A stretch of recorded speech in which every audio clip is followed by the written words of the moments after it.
20, although I did optimistically add a third chapter into there. I don't think it's going to happen because it's already like 8:11 for me and I only have till 9, so let's go.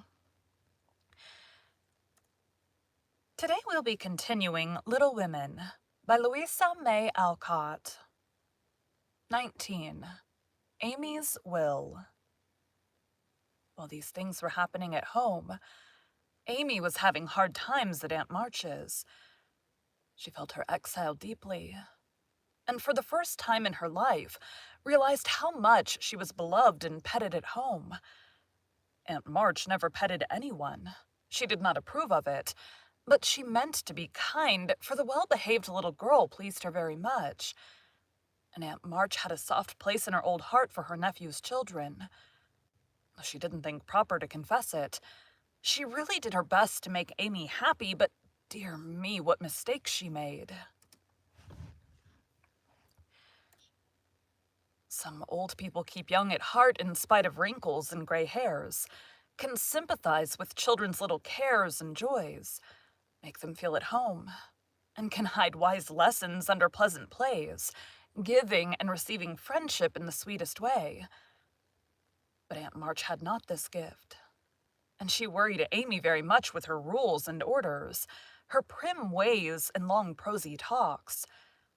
Finding the child more docile and amiable than her sister, the old lady felt it her duty to try and counteract as far as possible the bad effects of home freedom and indulgence. So she took Amy in hand and taught her as she herself had been taught 60 years ago, a process which carried dismay to Amy's soul and made her feel like a fly in the web of a very strict spider. I said that weird. And made her feel like a fly in the web of a very strict spider. She had to wash the cups every morning and polish up the old-fashioned spoons, the fat silver teapot, and the glasses till they shone. Then she must dust the room, and what a trying job that was. Not a speck escaped Aunt March's eye, and all the furniture had claw legs and much carving, which was never dusted to suit.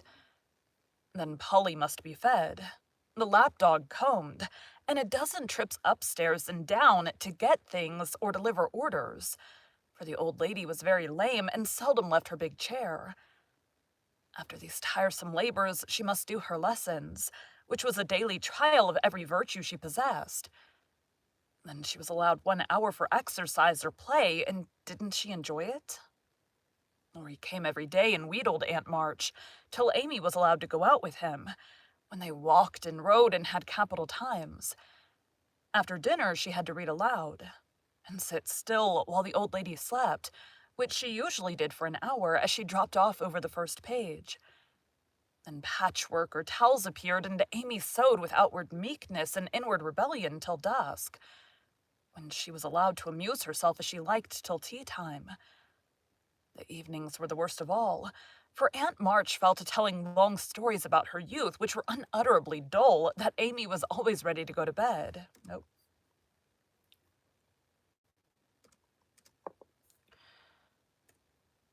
For Aunt March fell to telling long stories about her youth, which were so unutterably dull that Amy was always ready to go to bed, intending to cry over her hard fate, but usually going to sleep before she had squeezed out more than a tear or two. If it had not been for Laurie and old Esther, the maid, she felt that she never could have got through that dreadful time. The parrot alone was enough to drive her distracted, for he soon felt that she did not admire him and revenged himself by being as mischievous as possible. He pulled her hair whenever she came near him, upset his bread and milk to plague her when she had newly cleaned his cage, made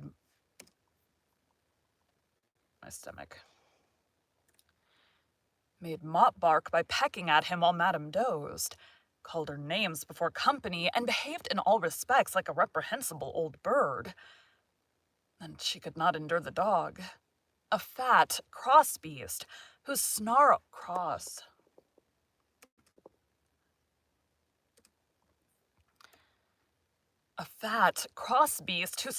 and yelped at her when she made his toilet, and who lay on his back with all his legs in the air and a most idiotic expression of countenance when he wanted something to eat, which was about a dozen times a day. The cook was bad-tempered, the old coachman deaf, and Esther the only one who ever took any notice of the young lady. Esther was a Frenchwoman, who had lived with Madame, as she called her mistress, for many years, and who rather tyrannized over the old lady, who could not get along without her. Her real name was Estelle, but Aunt March ordered her to change it, and she obeyed, on condition that she was never asked to change her religion. She took a fancy to Mademoiselle, and amused her very much with odd stories of her life in France, when Amy sat with her while she got up Madame's laces. She also allowed her to roam about the great house and examine the curious and pretty things stored away in the big wardrobes and the ancient chests, for Aunt March hoarded like a magpie. Amy's chief delight was an Indian cabinet full of queer drawers, little pigeonholes and secret places in which were kept all sorts of ornaments, some precious, some merely curious, all more or less antique. To examine and arrange these things gave Amy great satisfaction, especially the jewel cases, in which, on velvet cushions, reposed the ornaments which had adorned a belle 40 years ago. There was the garnet set which Aunt March wore when she came out, the pearls her father gave her on her wedding day, her lover's diamonds, the jet mourning rings and pins, the queer lockets with portraits of dead friends, and weeping willows made of hair inside.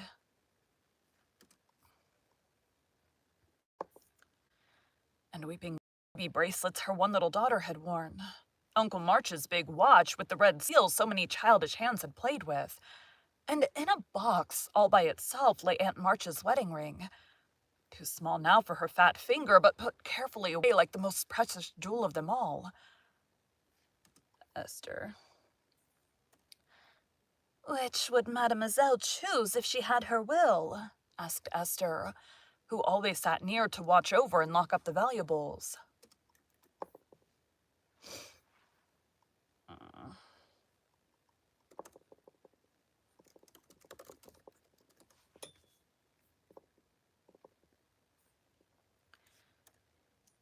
"I like the diamonds best, but there's no necklace among them, and I'm fond of necklaces. They are so becoming. I should choose this if I might," replied Amy, looking with great admiration at a string of gold and ebony beads from which hung a heavy cross of the same. "I too covet that, but not as a necklace. Ah, no, to me it is a rosary, and as such I should use it like a good Catholic," said Esther, eyeing the handsome thing wistfully. "Is it meant to use as you use the string of good-smelling wooden beads hanging over your glass?" asked Amy. "Truly, yes, to pray with. It would be pleasing to the saints if one used so fine a rosary as this, instead of wearing it as a vain bijou." "You seem to take a great deal of comfort in your prayers, Esther, and always come down looking quiet and satisfied. I wish I could." "If Mademoiselle was a Catholic, she would find true comfort."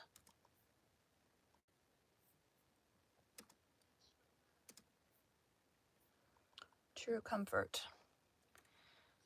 "But as that is not to be, it would be well if you went apart each day to meditate and pray, as did the good mistress whom I served before Madame. She had a little chapel, and in it found solacement for much trouble." "Would it be right for me to do so too?" asked Amy, who in her loneliness felt the need of help of some sort, and found that she was apt to forget her little book now that Beth was not there to remind her of it. "It would be excellent and charming, and I shall gladly arrange the little dressing-room for you if you like it. Say nothing to Madame, but when she sleeps, go you and sit alone a while to think good thoughts, and pray the dear God to preserve your sister." Esther was truly pious, and quite sincere in her advice, for she had an affectionate heart, and felt much for the sisters in their anxiety. Amy liked the idea and gave her leave to arrange the light closet next to her room, hoping it would do her good. I wish I knew where all these pretty things would go when Aunt March dies," she said, as she slowly replaced the shining rosary and shut the jewel cases one by one. "To you and your sisters. I know it. Madame confides in me. I witnessed her will, and it is to be so," whispered Esther, smiling. How nice, but I wish she'd let us have them now. Procrastination is not agreeable, observed Amy, taking a last look at the diamonds. It is too soon yet for the young ladies to wear these things. The first one who is affianced will have the pearls. Affianced?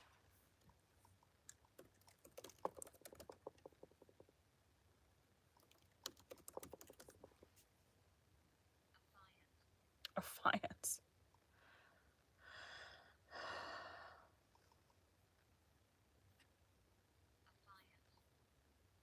Affiance. The first one who is affianced. Affiance. The first one who is affianced will have the pearls. Madame has said it. And I have a fancy that the little turquoise ring will be given to you when you go, for Madame approves your good behavior and charming manners. Do you think so? Oh, I'll be a lamb if I can only have that lovely ring. It's ever so much prettier than Kitty Bryant's. I do like Aunt March after all. And Amy tried on the blue ring with a delighted face, and a firm resolve to earn it. From that day, she was a model of obedience, and the old lady complacently admired the success. And the old lady complacently admired the success of her training. Esther fitted up the closet with a little table, placed a footstool before it, and over it a picture taken from one of the shut-up rooms. She thought it was of no great value, but being appropriate, she borrowed it, well knowing that Madame would never know it, nor care if she did. It was, however, a very valuable copy of one of the famous pictures of the world, and Amy's beauty-loving eyes were never tired of looking up at the sweet face of the Divine Mother, while tender thoughts of her own were busy at her heart. On the table she laid her little testament and hymn book, kept a vase always full of the best flowers Laurie brought her, and came every day to sit alone, thinking good thoughts and praying the dear God to preserve her sister. Esther had given her a rosary of black beads with a silver cross, but Amy hung it up and did not use it, feeling doubtful as to its fitness for Protestant prayers. My stomach.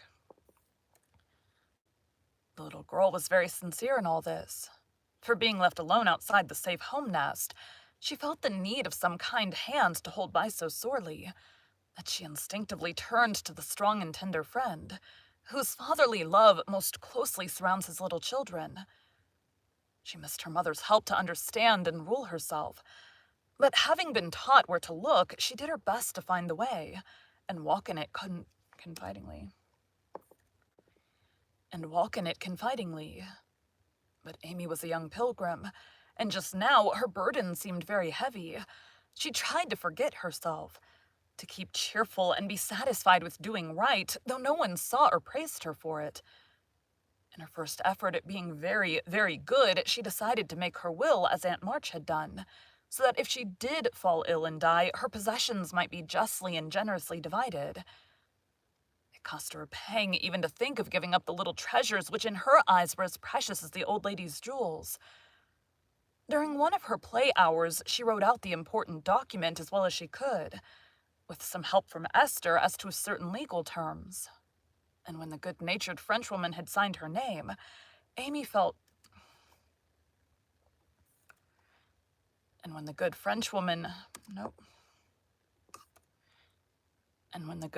Frenchwoman had signed her name, Amy felt relieved and laid it by to show Laurie, whom she wanted as a second witness. As it was a rainy day, my stomach made a noise. As it was a rainy day, she went upstairs to amuse herself in one of the large chambers, and took Polly with her for company. In this room there was a wardrobe full of old-fashioned costumes, with which Esther allowed her to play, and it was her favorite amusement to array herself in the faded brocades, and parade up and down before the long mirror, making stately courtesies, and sweeping her train about with a rustle which delighted her ears. So busy was she on this day that she did not hear Laurie's ring, nor see his face peeping in at her, as she gravely promenaded to and fro, flirting her fan and tossing her head, on which she wore a great pink turban, contrasting oddly with her blue brocade dress and yellow quilted petticoat. She was obliged to walk carefully, for she had on high-heeled shoes, and as Laurie told Joe afterward, it was a comical sight to see her mince along in her gay suit, with Polly sidling and bridling just behind her, imitating her as well as he could, and occasionally stopping to laugh or exclaim, "Ain't we fine? Get along, you fright! Hold your tongue! Kiss me, dear! Ha ha!" Having with difficulty restrained an explosion of merriment, lest it should offend Her Majesty, Laurie tapped and was graciously received. "Sit down and rest while I put these things away. Then I want to consult you about a very serious matter," said Amy when she had shown her splendor and driven Polly into a corner. "That bird is the trial of my life," she continued, removing the pink mountain from her head while Laurie seated himself astride of a chair. "Yesterday when Aunt was asleep and I was trying to be as still as a mouse, Polly began to squall and flap about in his cage, so I went to let him out, and found a big spider there. I poked it out, and it ran under the bookcase. Polly marched straight after it, stooped down and peeped under the bookcase, saying in his funny way with a cock of his eye, 'Come out and take a walk, my dear.' I couldn't help laughing, which made Paul swear, and Aunt woke up and scolded us both." "Did the spider accept the old fellow's invitation?" asked Laurie, yawning. "Yes, out it came, and away ran Polly, frightened to death, and scrambled up on Aunt's chair, calling out, 'Catch her, catch her, catch her,' as I chased the spider." "That's a lie! Oh, lor!" cried the parrot, pecking at Laurie's toes. "I'd wring your neck if you were mine, you old torment," cried Laurie, shaking his fist at the bird, who put his head on one side and gravely croaked, "Ally Lure! Bless your buttons, dear!" "Now I'm ready," said Amy, shutting the wardrobe and taking a paper out of her pocket. "I want you to read that, please, and tell me if it is legal and right. I felt that I ought to do it, for life is uncertain, and I don't want any ill feeling over my tomb." Laurie bit his lips, and turning a little from the pensive speaker, read the following document, with praiseworthy gravity considering the spelling. "My last will and testament. I, Amy Curtis March, being in my sane mind, do give and bequeath all my earthly property, viz. To wit, namely, to my father, my best pictures, sketches, maps, and works of art, including frames. Also my $100 to do what he likes with. To my mother all my clothes except the blue apron with pockets, also my likeness and my medal with much love. To my dear sister Margaret I give my turquoise ring if I get it, also my green box with the doves on it, also my piece of real lace for her neck and my sketch of her as a memorial of her little girl. To Joe I leave my breastpin, the one mended with sealing wax, also my bronze inkstand. She lost the cover, and my most precious plaster rabbit because I am sorry I burnt up her story. To Beth, if she lives after me, I give my dolls in the little bureau, my fan, my linen collars, and my new slippers if she can wear them, being thin when she gets well. And I herewith also leave her my regret that I ever made fun of old Joanna. To my friend and neighbor Theodore Lawrence, I bequeath my papier-mâché folio. It says papier-mâché. To my friend and neighbor Theodore Lawrence, I bequeath my papier-mâché portfolio, my clay model of a horse, though he did say it hadn't any neck. Also, in return for his great kindness in the hour of affliction, any one of my artistic works he likes. Notre Dame is the best. To our venerable benefactor, Mr. Lawrence, I leave my purple box with a looking-glass in the cover, which will be nice for his pens, and remind him of the departed girl who thanks him for his favors to her family, especially Beth. I wish my favorite playmate, Kitty Bryant, to have the blue silk apron and my gold bead ring with a kiss. To Hannah I give the bandbox she wanted, and all the patchwork I leave, hoping she'll remember me when you see it.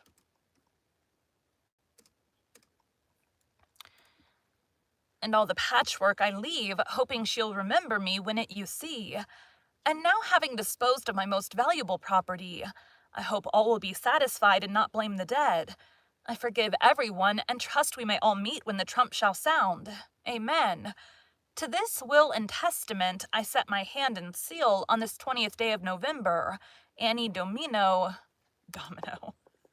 That's a domino. Annie Domino.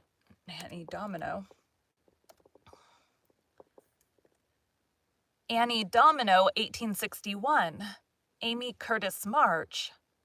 The last name was written in pencil, and Amy explained that he was to rewrite it in ink and seal it up for her properly. What put it into your head? Did anyone tell you about Beth's giving away her things?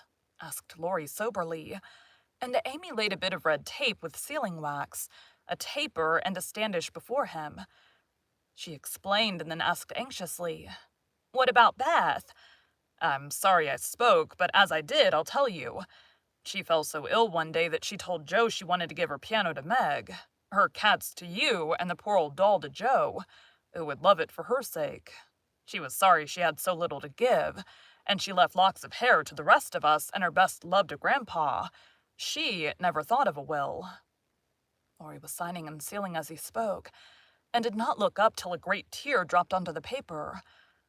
Amy's face was full of trouble, but she only said, "Don't people put sort of postscripts to their wills sometimes?" "Yes, codicil. Codicil? Codicil?"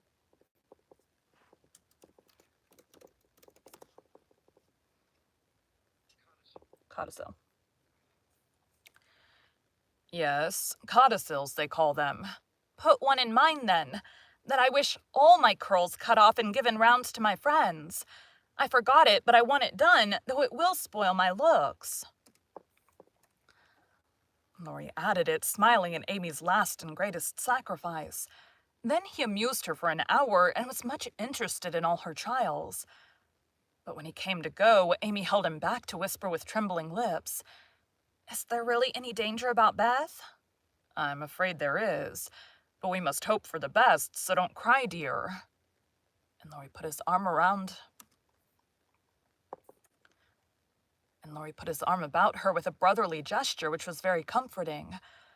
When he had gone, she went to her little chapel and, sitting in the twilight, prayed for Beth, with streaming tears and an aching heart, feeling that a million turquoise rings would not console her for the loss of her gentle little sister. Thank you for joining Bite at a Time Books today, while we read a bite of one of your favorite classics. Again, my name is Bree Carlile, and I hope you come back tomorrow for the next bite of Little Women. I do believe this next chapter is very short. But anyways, thanks guys.